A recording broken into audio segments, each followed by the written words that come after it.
আৰু নলবাৰীত সংশোধিত ভোটাৰ তালিকাৰ খচৰাক লৈ গুৰুতৰ অভিযোগ উত্থাপিত হৈছে। বৰক্ষেত্ৰী সমষ্টিৰ 17,000 ভোটাৰলৈ জাননী প্ৰেৰণ কৰা হৈছে। সমষ্টিটোৰ 17 সহস্ৰ লোকক সমষ্টিটোৰ ভোটাৰ হয় নে নহয় প্ৰমাণ কৰাৰ জাননী জাৰি কৰা হৈছে।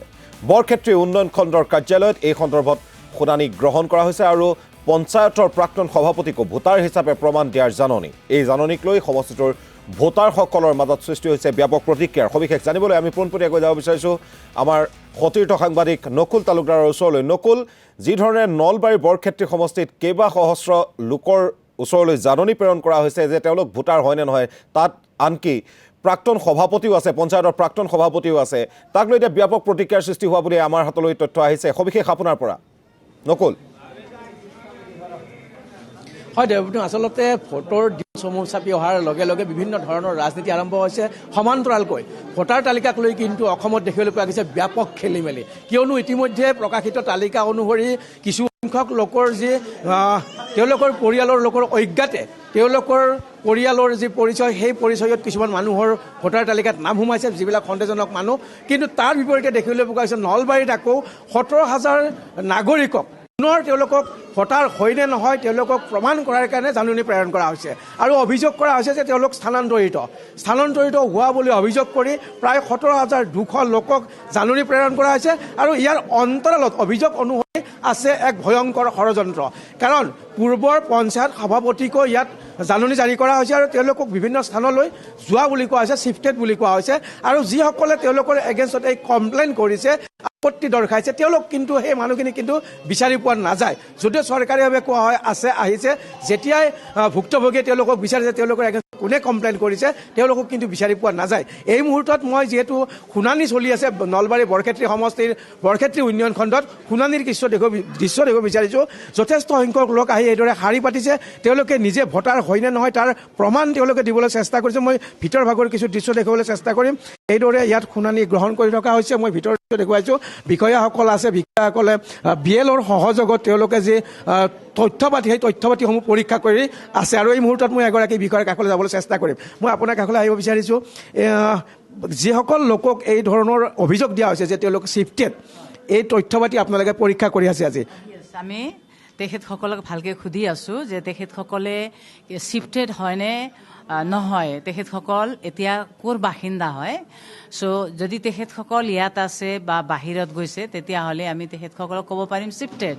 যদি তেখেতসকল ইয়াতেই আছে, হয়নে, ইয়াতে আছে আৰু বাহিৰতো গৈ তেখেতসকলে থাকে, তেতিয়া আমি সেইটোৱে তেনেকৈ আমি ৰিপৰ্টবিলাক আপোনালোকে তথ্য পাতিখিনি পৰীক্ষা কৰি আছে? তথ্য পাতিখিনি তেখেতসকলৰ তন্নতন্নকৈ চাই আছোঁ। মই BLOৰ কাষলৈ আহিব বিচাৰিম। BLO গৰাকী ক'ত গ'ল আপোনালোকৰ? মই BLO গৰাকী এই মুহূৰ্তত বাহিৰত গৈছে। মই আন এটা পৰীক্ষা কেন্দ্ৰ যিটো চলি দেখুৱাম, কিন্তু কেইবাগৰাকীও লোক আছে, তেওঁলোকৰ মন্তব্য ল'ব বিচাৰিম। মই আপোনালোক ক'ৰ পৰা আহিছে? ঘৰ ক'ত? কুৰিয়ামাৰিতে থাকে, বেলেগত থাকে? কুৰিয়ামাৰিতে থাকে। আপোনাক বেলেগত যোৱা বুলি কৈছে? বেলেগ যোৱা নাই। মই কিছু আন লোকৰ বক্তব্য জানিবলৈ চেষ্টা কৰিম। মই আপোনাৰ কাষলৈ আহিব বিচাৰিছোঁ। বহু লোকক জাননী জাৰি কৰা বুলি কোৱা হৈছে। সেই মানুহখিনি কি ধৰণে আচলতে জাননী জাৰি কৰা হৈছে আৰু কি ক'ব এই সম্পৰ্কত? প্ৰায় 17,200 জাননী দিয়া বুলি কোৱা হৈছে। মানুহখিনি শিফটেড নে কেনেকুৱা, কি সমস্যা? তাৰমানে যিখিনি মানুহক জাননী দিয়া হৈছে প্ৰায়ভাগ মানুহখিনি এতিয়া ওচৰত বসবাস কৰি আছে, আৰু যিবিলাক মানুহে কমপ্লেইন দিছে সি এটা মানুহ বৰক্ষেত্ৰী ব্লকত অহা নাই। এতিয়া আমাৰ ওচৰ অঞ্চলৰ সাধাৰণ ৰাইজৰ ওচৰতে 10% মানুহ উঠি আহিছে এই নদীৰ গৰাখহনীয়াৰ কবলত, কিন্তু এতিয়ালৈকে সম্পূৰ্ণ মানুহ ওচৰতে আছে। কি ক্ষেত্ৰত বা এনেকুৱা কৰিলে? আপোনাক জাননী দিছে? মোকো দিছে। ইয়াৰিং হ'ল নে আপোনাৰ? মোৰ হোৱা নাই, মোৰ 10 তাৰিখত।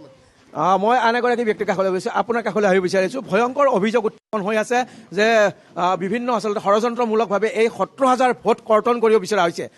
কি ক'ব? এয়া আপোনালোকৰ বিভিন্নজনৰ অভিযোগ, কি ক'ব? এইটো বৰক্ষেত্ৰীৰ কাৰণে এটা আতংকৰ পৰিৱেশ কৰিছে। সাধাৰণ পাব্লিকবিলাক যিবিলাক চৰত বাস কৰে, শিক্ষাৰ ক্ষেত্ৰত তেওঁলোকে বহুত দুৰ্বল, সেই সুযোগটো তেওঁলোকে লৈছে। আজি 17,200 মানুহক অফিচিয়েল ৰিপৰ্ট হিচাপে এই নোটিছ দিছে, আৰু তেওঁলোকক নোটিছটো এনেকুৱা আছে যে ক'ৰবাত তেওঁলোকৰ হল নাম্বাৰ নাই, ক'ৰবাত মানে আপোনাৰ কোন তাৰিখে হ'ব এই তাৰিখটো নাই, ক'ৰবাত কমপ্লেইনৰ চাইন নাই, এনেকুৱা ধৰণৰ বিসংগতিপূৰ্ণ নোটিছবিলাক দিছে। আৰু য'ত ইয়াৰই মানে চাইন কৰিছে, এইবিলাক ভিত্তিহীন এটা মনে নোটিছবিলাক কৰিছে। এই ক্ষেত্ৰত মই এটা কথাই ক'ম যে ইয়াত বৰক্ষেত্ৰী চাৰ্কুল অফিচাৰজন সম্পূৰ্ণভাৱে জড়িত আছে। কাৰোবাৰ ভোট কৰ্তন হৈছে নেকি? তেখেতে বিএলঅ'বিলাকক যোৱাকালি মই ৰিপৰ্ট পাইছোঁ যে বিএলঅ'বিলাক পেছ কৰি তেওঁলোকৰ মোবাইলটো হাতত লৈ পেলাই 7 নম্বৰ ফৰ্ম ফিল আপ কৰিছে। 7 নম্বৰ ফৰ্মটো হৈছে ডেলিগেশ্যন ফৰ্ম, যিটো ফৰ্মৰ জৰিয়তে সেইটো ফিল আপ কৰি ছাবমিট হোৱাৰ লগে লগে ভোটটো কৰ্তন হ'ব। গতিকে সেইটো ইয়াত এটা অভিসন্ধি চলি আছে য'ত চাৰ্কুল অফিচাৰ নিজে ইনভলভ আছে। গতিকে ইয়াত আৰু এটা কথা আছে যে যিকেইটা কাউণ্টাৰ বহিছে সেই কাউণ্টাৰবিলাকক মানুহবিলাক যিখিনি ডকুমেণ্টছ আনিছে তেখেতসকলে ডকুমেণ্টছখিনি জমা লোৱা নাই।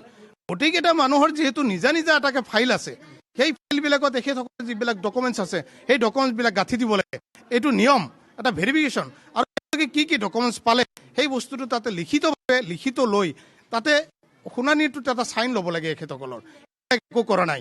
আৰু এটা কণ্ডিশ্যন হৈছে যে কোনো এজন অবজেক্টৰ যিবিলাক অজ্ঞাত মানুহবিলাক ইয়াত চাইন কৰিছে সেই এজন মানুহে ইয়াত উপস্থিত নাই। যোৱাকালিও এজনো নাই, এজনো নাই। মই বহুকেইটা কাউণ্টাৰত মই ভিজিট কৰিছোঁ, চবতে চাইছোঁ কোনোবা অবজেক্ট আহিছে নেকি, কি ভিত্তিত অবজেকশ্যন কৰিলে মোৰ জানাৰ কাৰণে এটা ইচ্ছুক আছিল, কিন্তু কোনো এটা মানুহ ইয়াত উপস্থিত নাই।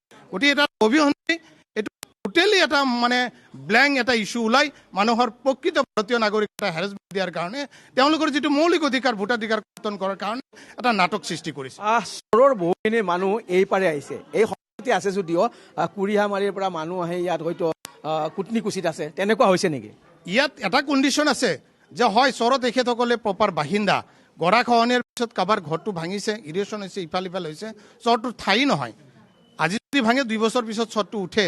তথাপিও আমাৰ মানুহ যিহেতু কৃষিজীৱী মানুহ, তেওঁলোকে কৰ্ম কৰি খায়।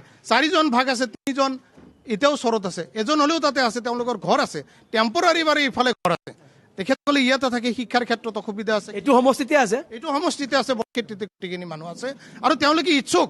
ভোটটো হৈছে এনেকুৱা বস্তু, মই গছৰ তলত থাকিব পাৰোঁ। আপোনাৰ কাষলৈ আহিব বিচাৰিছোঁ। আপোনাকো নটিচ দিছে? নিশ্চয় হিয়াৰিং দিলে, শুনিলে? নটিচ নিয়াই নাই। মই পুনৰ কৈছোঁ, আচলতে বিভিন্নজনক এই ধৰণে জাননী জাৰি কৰা হৈছে। মই ভিতৰৰ ভাগৰ দৃশ্য দেখুৱাবলৈ চেষ্টা কৰিম, পুনৰ মই ভিতৰত যাম। নিশ্চয়কৈ নকুল তালুকদাৰ, এই মুহূৰ্তত আপোনাক ধন্যবাদ জ্ঞাপন কৰিছোঁ।